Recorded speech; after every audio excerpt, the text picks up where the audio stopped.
بسم اللہ الرحمن الرحیم ایاک نعبد و ایاک نستعین۔ میں آج اپنے ان سارے پاکستانیوں کا شکریہ ادا کرنا چاہتا ہوں کہ جو آج سڑکوں پہ نکلے، جنہوں نے مظاہرے کیے، پروٹیسٹ کیا، ایک الیکشن کمشنر کے ایک جانبدار فیصلے، ایک سازش کا حصہ بن کے، ایک مافیا کا حصہ بن کے اس نے جو فیصلہ کیا آج، اور جس کی وجہ سے میری قوم سڑکوں پہ نکلی، میں سب کا شکریہ ادا کرنا چاہتا ہوں۔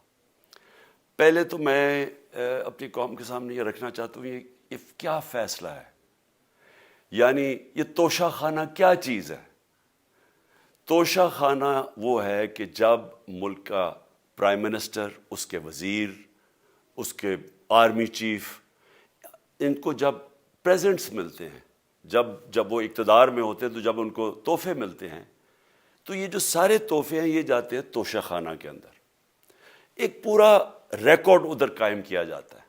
اس توشہ خانہ سے ایک قانون کے تحت آپ فیصلہ کر سکتے ہیں کہ میں ایک آدھی قیمت، ہمارے دور میں آدھی قیمت ہم دے کے ہم وہ خرید سکتے ہیں وہاں سے۔ سارا ریکارڈ اس کا ہے پڑا ہوا ہے توشہ خانہ میں۔ تو یہ جو کیس اس نے کیا ہے، یہ جو کیس کے اوپر فیصلہ دیا ہے، میں آپ ساری قوم کے سامنے اب یہ کہنا چاہتا ہوں کہ جب بھی، اور انشاءاللہ ہم اب جا رہے ہیں عدالت میں آج سب کے سامنے کہنا چاہتا ہوں کہ یہ عدالت کے اندر کیس جائے گا اور اس میں ایک چیز غیر قانونی نہیں نکلے گی، کیونکہ سارا ریکارڈ اویلیبل ہے۔ اور جنہوں نے قانون توڑا ہے، توشہ خانہ کا قانون کس نے توڑا ہے؟ آصف زرداری نے اور نواز شریف نے۔ کیسے توڑا ہے؟ انہوں نے 4 مہنگی گاڑیاں اس توشہ خانہ سے نکالی ہے۔ قانون یہ کہتا ہے کہ آپ گاڑیاں نہیں نکال سکتے، مجھے بھی ملی تھی۔ تو ان کے کیس تو سنے نہیں، ان کے 10 سال سے کیس پڑے ہوئے جو انہوں نے یہ گاڑیاں غیر قانونی طور پہ نکالی تھی۔ اور وہ جو کہ سارے میرے وکیل نے آج قوم کے سامنے بتایا کہ سارا ریکارڈ اویلیبل ہے، اس کے اوپر اس نے یہ فیصلہ کیا۔ تو پہلے تو ہم جائیں گے انشاءاللہ عدالت میں، لیکن میں اس الیکشن کمشنر کے اوپر اپنی قوم کے سامنے اس کا ذرا اصلیت رکھنا چاہتا ہوں۔ یہ وہ آدمی ہے جو پچھلے 2.5 سال سے ہمارے خلاف فیصلے دے رہا ہے۔ 8 یا 9 دفعہ اس نے ہمارے خلاف فیصلہ دیا، ہم عدالت میں گئے اور عدالت نے اس کے فیصلے اوور ٹرن کر کے ہمارے حق میں فیصلے دیے، کیونکہ اس کے جو فیصلے تھے وہ غیر جانبدار نہیں تھے۔ ہم EVM مشینز کے اوپر کوشش کرتے رہے کہ اس ملک میں صاف اور شفاف الیکشن ہو، 2 سال کوشش کرتے رہے۔ اس الیکشن کمیشن نے پیپلز پارٹی اور نون لیگ کے ساتھ مل کے وہ نہیں ہونے دیا۔ ہم نے عدالت میں گئے کہ جو سینٹ کے اندر پیسہ چلتا ہے، سینٹ کے الیکشنز کے اندر، کہ وہ ووٹ ویریفائبل ہونی چاہیے، یعنی لوگوں کو پتہ ہونا چاہیے کہ آپ کے MP کدھر ووٹ ڈال رہے ہیں۔ ہم سپریم کورٹ میں گئے، سپریم کورٹ میں اجازت دے دی کہ ووٹ ویریفائبل ہونی چاہیے، اس نے روک دی۔ اس کے بعد یوسف رضا گیلانی کا بیٹا پیسے دیتے ہوئے پکڑا گیا ووٹ خریدتے ہوئے، اس نے کوئی ایکشن نہیں لیا۔ یہ اس نے جب ہمارا یہ ابھی جو آڈیو لیکس ہوئی ہے، اس کے اندر کیا چیز آئی ہے سامنے؟ آڈیو لیکس میں یہ سامنے آئی کہ نون لیگ کے ساتھ بیٹھ کے یہ فیصلے کر رہا تھا کہ کون سے حلقے ہمارے کمزور ہیں اور کدھر PDM کی ووٹ جو تھی ہمارے حلقوں سے دگنی تھی۔ اس نے ان کے ساتھ بیٹھ کے فیصلے کیے۔ یہ جو ابھی حال ہی میں الیکشن ہوئے ہیں، اسی الیکشن کمیشن نے، اس نے پہلے بھی جب پنجاب کے بائی الیکشن ہوئے تب بھی پوری الیکشن کمیشن کی مشیری نے ان کی مدد کی، اور اس کے گورنمنٹ بھی پنجاب میں انہی کی تھی، گورنمنٹ کی مشیری نے بھی پوری مدد کی۔ اس کے باوجود دونوں دفعہ یہ الیکشن ہار گئے، اور الیکشن اس لیے ہارے کہ پاکستان کی قوم ان کو ریجیکٹ کر بیٹھی ہے، اور اللہ کا شکر ادا کرتا ہمارے ساتھ کھڑی ہے۔ جب ہماری گورنمنٹ گئی تب سے یہ مافیا کوشش کر رہا ہے کہ تحریک انصاف کو ختم کرنے کی۔ پہلے تو انہوں نے گورنمنٹ گرائی بیرونی سازش، پھر انہوں نے کروڑ روپیہ خرچ کیا، 20 یا 25 کروڑ روپے کی ووٹیں خریدی، لوگوں کو لوٹا بنایا، ہماری گورنمنٹ گرائی۔ اس کے بعد جب ہم نے مظاہرہ کیا، پرامن مظاہرہ، آئین اور قانون میں رہتے ہوئے، ہمیں آئین اجازت دیتا ہے پرامن احتجاج کرنے کی، ہم نے پرامن احتجاج کرنا تھا۔ انہوں نے جس طرح ایک بیرونی جو آج بھی وہ سائفر اویلیبل ہے جس میں واضح ہے کہ ان کو باہر سے مل کے انہوں نے ایک گورنمنٹ گرائی تھی. سب کو پتہ ہے سندھ ہاؤس میں 20 25 کروڑ روپیہ چلا اور گورنمنٹ انہوں نے گرائی. اس کے اوپر مظاہرہ ہم نے کیا 25 مئی کو. انہوں نے جس طرح کا ظلم و تشدد کیا ہمارے اوپر, پاکستان کی تاریخ میں ایسے کبھی نہیں ہوا. عورتوں بچوں کے اوپر دیکھ رہے ہیں فیملیز, انہوں نے شیلنگ کی, گھروں میں گھس گئے رات میں, جو پنجاب پولیس کو انہوں نے استعمال کیا, اور انہوں نے سمجھا کہ پارٹی کراش ہو جائے گی. پھر بھی نہیں ہوئی. پنجاب کے بائی الیکشن ہار گئے. پھر انہوں نے میرے اوپر کیسز کرنے شروع کر دیے. کبھی عدالت میں ایک کیس ہوتا ہے, کوئی 24 FIR ہے میرے اوپر. دہشت گردی کا میرے پہ کیس کر دیا. کیا کیس تھا؟ ساری دنیا میں رپورٹ ہوا وہ کیس. کیس کیا ہے کہ عمران خان کہہ رہا ہے کہ ریمانڈ پہ بھیجنے کے لیے ایک جس کے اوپر تشدد ہوا ہے, کسٹوڈیل ٹارچر ہوئی ہے شہباز گل کو, کہ ہم قانونی کارروائی کریں گے, اس کے اوپر دہشت گردی کا کیس کر دیا. تو پوری کوشش کرتے رہے نہ کسی طرح اس کو, کیونکہ میچ میں تو آپ کھیل نہیں سکتے تھے, تو عمران خان کو میچ سے نکال دو باہر. یہ شروع سے ان کی کوشش تھی. پتہ ان کو چل گیا کہ عوام آ گئی ہے کھڑی ہو ہمارے ساتھ. بڑے میں جلسے ہوئے ہیں, کبھی اتنے بڑے جلسے ہوئے ہی نہیں پاکستان میں. اور پھر یہ جو ابھی جو الیکشن ہوا ہے اس کے اندر پوری پلاننگ کرتے ایک کینڈیڈیٹ کھڑا کر کے پھر بھی ہار گئے. تو یہ مجھے پہلے ہی پتا تھا کہ انہوں نے اس کا رزلٹ کیا آنا ہے. میری ساری پارٹی کو پتا ہے, میں نے ان کو واٹس ایپ کیا, اپنے سارے لوگوں کو بتایا. مجھے کل رات میں نے سب کو بتا دیا کہ اس نے ڈسکوالیفائی کرنا ہے, کیونکہ یہ اس سازش کا حصہ ہے, یہ مافیا کا حصہ ہے. اور مافیا کیا کوشش کر رہی ہے, یہ ذرا ساری قوم سن لو. جو پاکستان کی سب سے بڑی پارٹی ہے, جو فیڈرل پارٹی ہے, باقی پارٹیز تو اب صوبائی پارٹیز رہ گئی ہیں, چھوٹی سکڑ کے ہو گئی ہیں فیملی پارٹیز. جو سارے ملک کے اندر ایک فیڈرل پارٹی ہے, اس کو ختم کرنے کی کوشش کر رہے ہیں. اور یہ میں پھر سے اس ملک کی تکلیف دے جو ہمارا تاریخ کا حصہ تھا, جب ایسٹ پاکستان ہمارے سے علیحدہ ہوا, کیا ہوا تھا؟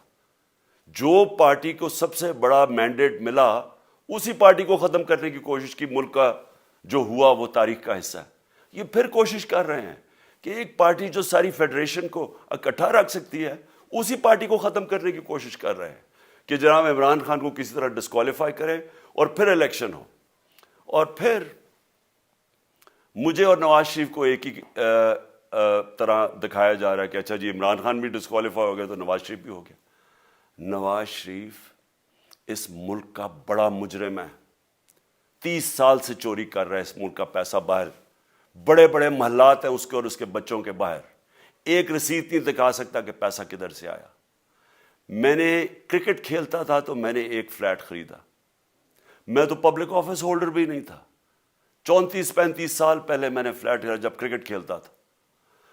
اس کے باوجود میں نے 8 مہینے عدالت کے اندر ایک رسید بتائی کہ مجھے کدھر سے انکم آئی, کدھر سے آمدنی آئی, اور باہر سے حلال کے پیسے کی جو میں نے جو خریدا فلیٹ, اس کو جب بیچا بینک کے تھرو پاکستان میں پیسہ لے کے آیا, اپنے ملک میں پیسہ لے کے آیا.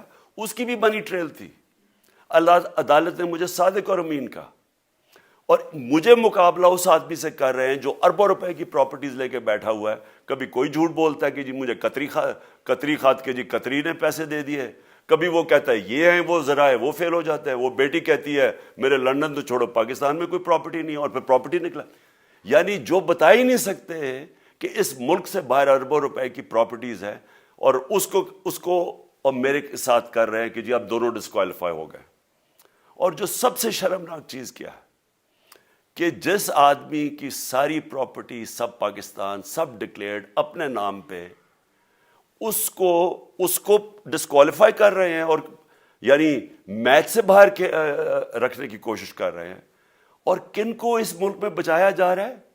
اس ملک کے بڑے بڑے مجرم جن کے اوپر اربوں روپے کے کیسز ہیں, وہ آ کے پہلے تو ان کو سازش کے تحت ملک پہ بٹھایا جاتا ہے, پھر وہ قانون اسمبلی میں بیٹھ کے نیب کا قانون چینج کرتے ہیں اور 1100 ارب روپے اپنا معاف کروا لیتے ہیں. قوم جب نیچے پسی ہوئی ہے آج مہنگائی میں، بے روزگاری میں، 6 مہینے میں انہوں نے ملک کدھر سے کدھر پہنچا دیا ہے. آج دنیا کہہ رہی ہے کہ پاکستان قرضے نہیں اپنے واپس کر سکتا، ہمارے بانڈز کریش کر گئے ہیں، ہماری انڈسٹری نیچے جا رہی ہے، ہمارا فورن جو پاکستان میں ڈالرز آنے تھے ایکسپورٹس بھی نیچے جا رہی ہیں، ریمیٹنس بھی نیچے جا رہی ہے، ملک کی دولت کم ہو رہی ہے، گروتھ ریٹ نیچے چلی گئی ہے، کسان علیحدہ سڑکوں پہ نکلے ہوئے ہیں، ٹیکسٹائل انڈسٹری وہ 20% بند ہو گئی ہے. 6 مہینے میں وہ پاکستان کو یہاں لے کے آئے ہیں اور اپنے صرف پیسے بچا رہے ہیں، صرف آ کے اپنی چوری بچا رہے ہیں. اور جو آدمی 26 سال سے سٹرگل کر رہے ہیں اس ملک میں، قانون کی بالادستی ہو، انصاف ہو، احتساب ہو، اس کے اوپر کیسز کر رہے ہیں اس طرح کے، صرف اور صرف میرا منہ بند کرنے کے لیے. میں آج اپنی ساری قوم کے سامنے یہ آپ سب کے سامنے یہ وعدہ کرتا ہوں کہ میری جتنی بھی زندگی ہے وہ ان چوروں کا مقابلہ کرنے کے لیے. میں اس کو سیاست نہیں سمجھتا، میں اس کو جہاد سمجھتا ہوں. یہ جو مافیا بیٹھا ہوا ہے جس کا یہ حصہ ہے یہ الیکشن کمشنر، میں جب تک زندہ ہوں میں ان کا مقابلہ کروں گا. میں اپنے سارے آج جو پروٹیسٹرز بیٹھے ہیں، میں آپ سب کو آج پہلے تو شکریہ ادا کرتا ہوں. اب میں کہتا ہوں کہ اب آپ پروٹیسٹ ختم کر دیں. آج آپ پروٹیسٹ اب ختم کر دیں، کیونکہ لوگ اس وقت مشکل میں ہیں اور میں نہیں چاہتا کہ میری قوم مشکل میں ہو. لیکن آپ سب تیاری کریں. میں نے کہا تھا مہینے کے اینڈ میں لانگ مارچ کروں گا، اور میں پوری طرح انشاءاللہ اس ملک کی تاریخ کی یہ سب سے بڑا پروٹیسٹ ہوگا. اور یہ صرف لانگ مارچ پہ ختم نہیں ہوگا، یہ میری حقیقی آزادی کی تحریک چلتی رہے گی جب تک اس ملک کے اندر قانون کی بالادستی قائم نہیں ہوگی. اس طرح کے چور، اس طرح کے ڈاکو، اس طرح کے مافیا، اس طرح کا یہ کرپٹ الیکشن کمشنر، جب تک یہ بیٹھے ہیں میری یہ تحریک چلے گی. اور میں اپنی ساری قوم کو آج کہہ رہا ہوں کہ یہ ملک ایک فیصلہ کن موڑ پہ ہے. اگر ہم جو اللہ کا حکم ہے کہ ظلم اور ناانصافی کے سامنے کھڑے ہو، جہاد کرو، اللہ کا حکم ہے امر بالمعروف، اچھائی کے ساتھ کھڑے ہو اور اس طرح کے چوروں کے خلاف کھڑے ہو، جب تک ہم قوم اس فیصلہ کن وقت پہ اب جدوجہد کرنے کے لیے تیاری نہیں کریں گے، ہم ان چوروں سے اپنی جان نہیں چھڑا سکیں گے. جہاد اللہ نے ہمارے پہ فرض اس لیے کیا ہے کہ جب ہم ظلم کا مقابلہ کرتے ہیں اپنی بہتری کرتے ہیں، ظلم کم ہو جاتا ہے. جب ہم اس طرح کی ناانصافی اور ظلم کے سامنے سر جھکاتے ہیں ہماری معاشرہ تباہ ہو جاتا ہے. جب معاشرہ اچھے اور برے کی تمیز ختم کرتا ہے، یہ چور جا کے ملک کا فیصلہ کرتے ہیں، وہ معاشرہ کو تباہ کر دیتے ہیں. ہم آج اس فیصلہ کن وقت پہ کھڑے ہیں. میں آپ کو کال دوں گا، پھر سے میں آپ کو کہوں، اور انشاءاللہ اس ملک کی تاریخ کی یہ سب سے بڑا مظاہرہ ہوگا، یہ سب سے بڑی پروٹیسٹ موومنٹ ہوگی، اور یہ رکے گی نہیں. اب یہ جب تک ہم اس ملک کو حقیقی طور پہ آزاد نہیں کرتے، یہ میری پروٹیسٹ موومنٹ اب چلتی رہے گی. پاکستان زندہ باد.